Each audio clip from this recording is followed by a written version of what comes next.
To plant a watermelon in a pot, follow these steps. Choose the right pot. Select a large container with a minimum volume of 5 gallons 19 liters to accommodate the vigorous growth of a watermelon vine. Ensure the pot has drainage holes at the bottom to prevent waterlogging. 2. Prepare the soil. Use a well-draining potting mix rich in organic matter. 3. Choose a suitable variety. Select a compact or dwarf variety of watermelon suitable for container growing. 4. Planting seeds or seedlings. If starting from seeds, plant 3 to 4 watermelon seeds in the center of the pot, about 1 inch to 0.5 centimeters deep.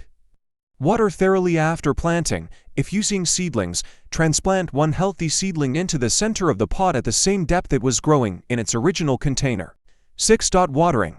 Keep the soil consistently moist but not waterlogged throughout the growing season. 7. Fertilizing. Feed your watermelon plant. 8. Sunlight.